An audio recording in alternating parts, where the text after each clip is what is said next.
भगवो नाम रूपाभ्यां या देवी सर्वमंगल तयोस्य स्पृणनाथ पुंसां सर्वतो जयमंगलम तापस्तेषां जयित्येषां कुदत्येषां येषां देवरस्यामो हृदये स्तोजनार्दनः आपदापहर्तारं दातारं सर्वसंपदां रूपाभ्यामं श्रीरामं भूयो भूयो नमामि अस्य भगवतो देवदेवस्य अखिलांड कोटि ब्रह्मांड नायकस्य सकल भुवन संरक्षण विद्यक्षण सृष्टि संहार तिरोधानानुग्रहकारक पेनुपल्ली ग्राम जल निवास योग्यता सिद्ध्यर्थं निवास अवसर सिद्ध्यर्थं सूर्य चंद्र अंगारक बुध बृहस्पति शुक्र शनेश्वर राहु केतुगण प्रसाद फल सिद्ध्यर्थे इंद्राग्नि यम निवृत्ति वरुण वायु कुबेर ईशान्यादि अष्टदिक्पालक दुर्गा गणपति क्षेत्रपालक अभयंकर वास्तु पुरुष देवताभ्यो नमः ध्यायामि ध्यानं समर्पयामि आवाहनं समर्पयामि हस्तयोः अर्घ्यं समर्पयामि पादयोः पार्घ्यं समर्पयामि उपचारिक स्नानं हिरण्यवर्णा शुचेः पावक मिनगल्लु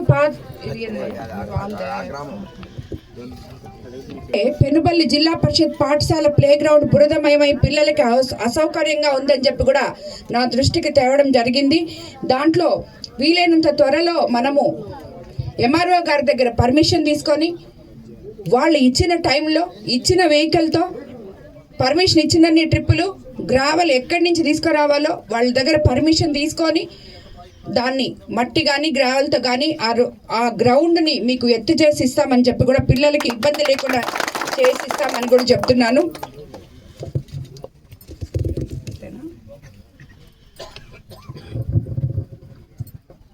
ఇది కాబట్టి ఈరోజు మీ అందరూ ఈ కార్యక్రమాన్ని ఇంత దిగ్విజయంగా చేసినందుకు అందరికీ కూడా మరోసారి ధన్యవాదాలు తెలుపుకుంటూ ఊర్లో గ్రామస్తులు కానీ కార్యకర్తలు కానీ ఎవరు కూడా కలిసిమెలిసి నాయకులు కానీ కలిసిమెలిసి ఊరి కోసం పాటుపడాలని ఊరి క్షేమం కోసం పనిచేయాలని చెప్పి మిమ్మల్ని అందరినీ కోరుకుంటూ రాబోయే ఈ 4 సంవత్సరాల్లో మన ముఖ్యమంత్రి చంద్రబాబు నాయుడు గారి అండదండలతో మన ఊర్లలో ఎటువంటి ఇబ్బందులు లేకుండా రోడ్లు కానీ కాలువలు కానీ ముఖ్యంగా చాలామంది ఎక్కడికి వెళ్ళినా ఇంటి స్థలాలు అడుగుతున్నారు. ఆ ఇంటి స్థలాలు కూడా రాబోయే రోజుల్లో ఇప్పుడు మీరు మీ ఇంటికి వచ్చినప్పుడు మొత్తం మ్యాప్ చేసుకోండి. మ్యాప్ చేస్తున్నప్పుడు మాకు ఇల్లు అవసరమో అని చెప్పండి. సచివాలయం దగ్గరికి వెళ్ళి ఎవరెవరికి ఇల్లు అవసరమో దాంట్లో ఎన్రోల్ చేయండి. రాబోయే రోజుల్లో ప్రతి ఒక్కరికి మన తెలుగుదేశం ప్రభుత్వం నినాదం ఏదైతే ఉందో కూడు గుడ్డ ఇల్లు అని చెప్పి నీడ అని చెప్పి దాన్ని తప్పకుండా తీర్మానాలకి ఇవ్వడం జరిగింది. ఎవరికైనా రాకపోతే టెక్నికల్ ఇష్యూస్ సచివాలయ సిబ్బంది దగ్గరికి వెళ్ళి ఎందుకు రాలేదో కనుక్కోవాలని కూడా మిమ్మల్ని అందరిని నేను కోరుకుంటున్నాను. అదేవిధంగా మనకి తీర ప్రాంతమైన మన కోవూరు కాన్స్టిట్యున్సీకి మీకు అందరికీ తెలుసు మత్స్యకార వేట నిషేధ సమయంలో మత్స్యకార భరోసా 10,000 నుంచి 20,000 చేయడం జరిగింది. అది కూడా మనం తగు సమయంలో ఇచ్చుకోగలిగాము. అలాగే అన్నిటికన్నా ముఖ్యమైన పథకం మనది తల్లికి వందనం. ఈ తల్లికి వందనం అనే పథకాన్ని తీసుకొచ్చి ఒక్క బిడ్డుంటే ఒక్కరికి, ఇద్దరుంటే ఇద్దరికి, ముగ్గురుంటే ముగ్గురికి ఇస్తామని మనం చెప్పాము. ఈరోజు నలుగురుంటే నలుగురికి కూడా ఇచ్చిన ఇది మనకు కనిపిస్తూ ఉంది.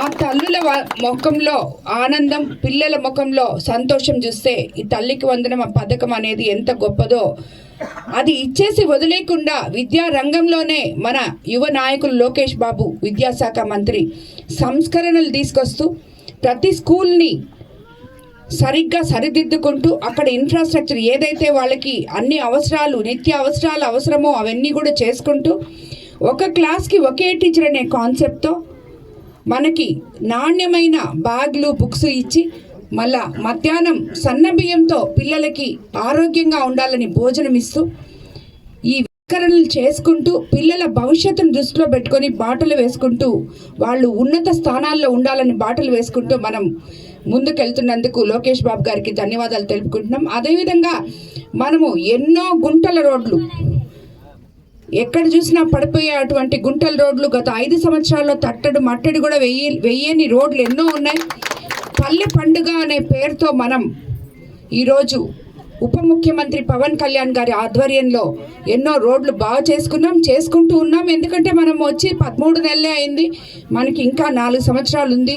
ఈ 4 సంవత్సరాల్లో కంప్లీట్గా మన కోవూరు కాన్స్టిట్యున్సీలో అయితే ఎక్కడైతే డ్రైనేజీలు కానీ ఎక్కడైతే రోడ్లు కానీ ప్రాబ్లం ఉన్నాయో అవన్నీ తప్పకుండా తీర్చుకుంటాం. అలాగే రాబోయే రోజుల్లో అన్నదాత సుఖీభవ మనకి 20,000 ప్రతి రైతుకు అందించబోతున్నాం. అదే కాకుండా ఆగస్టు 15వ తేదీ మహిళలకు ఉచిత బస్సు సర్వీస్ కూడా ఇవ్వబోతున్నారు. అదే టైంలో ఆటో కార్మికులకు కూడా వాళ్ళకి చెప్పిన విధంగా వాళ్ళకి ఏదైతే మనం మాట చెప్పామో ఇస్తామని చెప్పి అది కూడా ఇవ్వబోతున్నారు చంద్రబాబు నాయుడు గారు.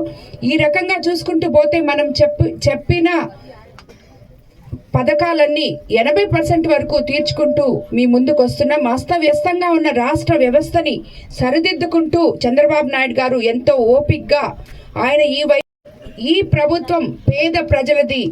పేద ప్రజల కోసం మేము అధికారంలోకి వచ్చాం. ప్రజలకి ఏం కావాలో తెలుసుకొని వాళ్ళ అవసరాలు తీర్చడానికే నాయకులు ఉన్నారు అని చెప్పి మమ్మల్ని అందరినీ కూడా మీ దగ్గరికి పంపించి మీకు ఏమి సమస్యలు ఉన్నాయో కనుక్కోమని 13 నెలలకే పెట్టాం. ఎందుకంటే ఇప్పుడే కనుక్కుంటే ఇంకా మాకు 4 ఏళ్ళు టైం ఉంది. ఈ 4 ఏళ్లలో మీ సమస్యలు తీర్చగలము అని చెప్పి మీకు భరోసా ఇవ్వడానికి, నమ్మకాన్ని మీకు కలిగించడానికే మేము మీ దగ్గరకు వస్తున్నాం. కాబట్టి ఎవరు కూడా మొహమాటం లేకుండా మీ సమస్యలు ఏంటో చెప్పండి, వాటిని తప్పకుండా తీరుస్తామని చెప్పి కూడా మీ అందరికీ చెప్తున్నాను. అదేవిధంగా లోకేష్ బాబు గారు ఏ విధంగా అయితే కార్యకర్తే అధినేత అని చెప్పి మనకు చెప్తున్నారో, తెలుగుదేశం కార్యకర్తలు నేను ఎలక్షన్ సమయంలో క్యాంపెయినింగ్ వచ్చినప్పుడు ఈ పెనుబల్లిలో ఎంతో మంది అష్ట కష్టాలు పడి జెండా మోసిన కార్యకర్తలందరూ ఇక్కడ ఉన్నారు. జైలుకి వెళ్ళోళ్ళు ఉన్నారు, తన్నించుకున్న వాళ్ళు ఉన్నారు, తగులు పెట్టించుకున్న వాళ్ళు ఉన్నారు, చాలా మంది ఉన్నారు. వాళ్ళ తల్లులు కూడా వచ్చి నా దగ్గర బాధపడడం జరిగింది. వాళ్ళకి నేను ఆ రోజు మాట కూడా ఇచ్చాను, అమ్మ మీ పిల్లల మీద అధికారంలోకి వస్తే కేసులు తీపిస్తామని. అది డిసెంబర్ వరకు మీ నాయకుల దగ్గరికి అప్రోచ్ కాండి, లేదంటే మండలాధ్యక్షుల దగ్గర అప్రోచ్ కాండి. అది కూడా కాకపోతే నా దగ్గరికి రండి. కార్యకర్తలు కూడా ఎవ్వరు కానీ ఇప్పుడు వచ్చారు అప్పుడు వచ్చారు అనే మాట వద్దు. అందరూ కలిసి పనిచేయండి. ఎవరు అలగద్దు, ఇంట్లో కూర్చోవద్దు. ఇది నేను మీకు అందరికీ పదే చెప్తున్నాను. అలిగిన దానివల్ల మీరు 5 సంవత్సరాలు మనం ప్రభుత్వంలో ఉన్నప్పుడు మీ అలకతో మీరు ఇంట్లో కూర్చొని మీ పనులు మీరు కష్టపడి జెండా మోసి పార్టీకి ఓటేసి మీరు ఆ హక్కుని ఏ హక్కుతో అయితే నన్ను మీరు అడగగలరో ఆ ఓటు హక్కు మీరు ఆల్రెడీ నాకు వేసేశారు. మీకు పని చేయడానికే నేను మీ దగ్గరకు వస్తున్నాను. కాబట్టి మీరు ఎవరు అలగాల్సిన అవసరం లేదు. నేరుగా నా దగ్గరకు వచ్చమ్మా మేము మీకు ఓటేసాం, మీరు మాకు ఈ పని చేయండి, మేము మీ కార్యకర్తలం, మీకోసం మేము పనిచేసాం అని చెప్పే విధంగా ప్రతి కార్యకర్త కోవూరు కాన్స్టిట్యున్సీలో ఉండాలని చెప్పి ఏ తెలుగుదేశం నాయకులు కూడా మేడంకి మేము తెలీదు, వేరే నాయకుడి దగ్గరికి పోయాం, వాళ్ళు పని చేయలేదు.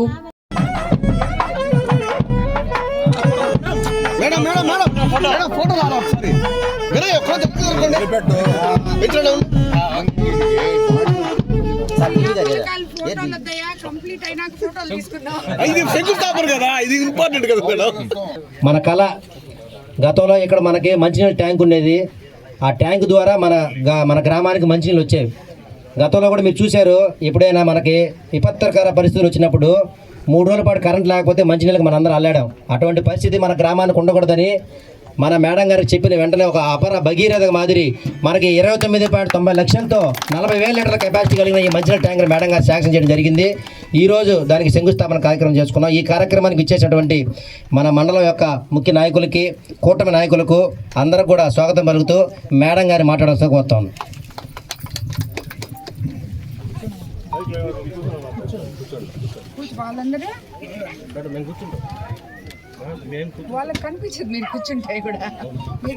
పార్టీతో మన ముఖ్యమంత్రి చంద్రబాబు నాయుడు గారిని అధికారంలోకి వచ్చేటట్టు చేసుకున్నాం. 164 స్థానాలతో మనం ఈరోజు నిలబడి ఉన్నాం. ఉమ్మడి ప్రభుత్వంలో మనం ఏదైతే చెప్పామో అందులో 80% వరకు కంప్లీట్ చేసుకున్నాం. ఈరోజు అధికారంలోకి రాగానే ఏదైతే చెప్పామో ఎంతోమంది రైతన్నలు ఉన్న మన కోవూరు కాన్స్టిట్యున్సీ డెల్టా ఏరియాకి ల్యాండ్ యాక్ట్ రద్దు చేస్తామని అది రద్దు చేశాం. అదేవిధంగా గెలిచిన మొదటి నెల నుంచే అవ్వాతాతలకి 4,000 పెన్షన్, దివ్యాంగులకి 6,000, డిజేబుల్ వాళ్ళకి 15,000 ఇస్తామని చెప్పాం. అది ఆ రోజు నుంచి ఈ రోజు వరకు 1వ తేదీ ఆదివారం వస్తే 31వ తేదీ మీ అందరికీ ఇస్తూ ప్రజా నాయకులు మీ దగ్గరకు వచ్చి మీ ఇళ్ళ దగ్గరకు వచ్చి ఇచ్చి మీ సమస్యలు కనుక్కొని వెళ్ళడం అనేది ఇంకా దాంట్లో గొప్ప విషయంగా నేను అనుకుంటున్నాను. అదేవిధంగా దీపం 2 పథకం కింద వచ్చేసారు. ఇప్పుడు కొత్తగా చేరిన వాళ్ళు మేడం ఇది వద్దు, ఏ నాయకుడైనా నాకు ముఖ్యమే, ఏ కార్యకర్త అయినా నాకు ముఖ్యమే, మీ ఊరు మీ ప్రజల కోసం మీరు అడిగే పనులు నాకు ముఖ్యమే, అందరికన్నా నాయకుల కన్నా నాకు ప్రజలు మోర్ ఇంపార్టెంట్, ప్రజల కోసం పనిచేయండి అందరూ. ఇక్కడ మన కోవూరు కాన్స్టిట్యున్సీలో ఎటువంటి గ్రూపులు లేవు, ఒకటే గ్రూప్, అది చంద్రబాబు నాయుడు గారి గ్రూపు, తెలుగుదేశం గ్రూపు. సైకిల్ గుర్తుకే మనమందరం పనిచేస్తున్నాం. ఈ పార్టీని పటిష్టం చేసుకోవడానికి కొత్త పాత కలయికలతో కలిసి పనిచేయాలని చెప్పి మిమ్మల్ని అందరినీ నేను కోరుకుంటున్నాను.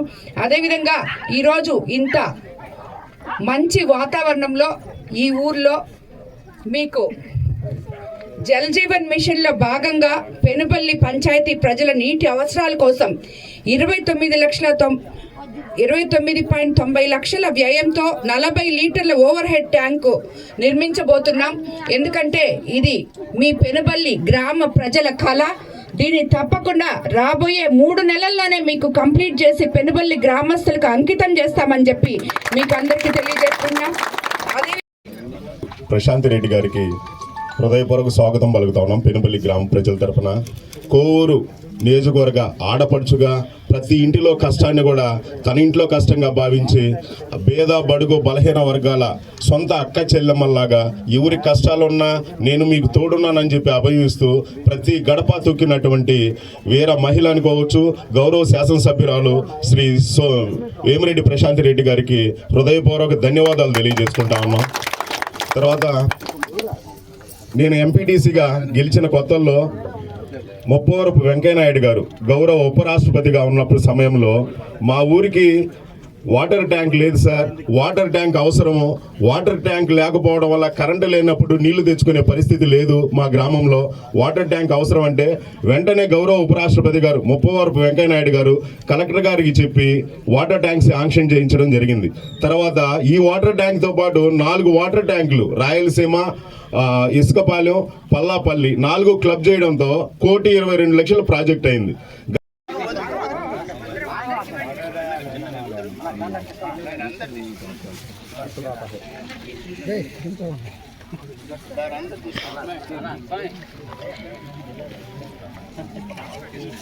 హరోం హర హర హర హర నమ సోమాయ చరిత్రాయ చ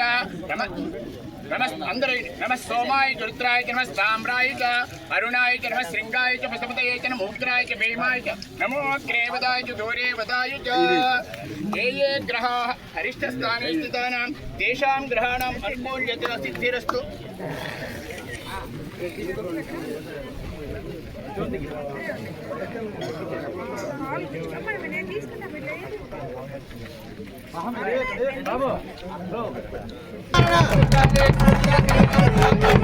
తెలుగు బాబా ఎక్కడ కావట్లే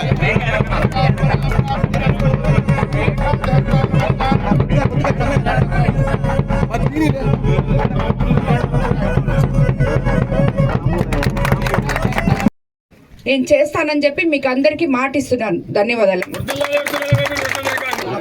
ఒక నిమిషం కూర్చోండి అమ్మా. ఆ కమిటీ ఎవరు? రెవెన్యూ మినిస్టర్ దగ్గర నాకు ఇవ్వండి పని, ఒక నిమిషంలో చెప్పిస్తాను నేను. స్టేట్ పాలసీ అందరు మినిస్టర్ కలిసి చేయాలి.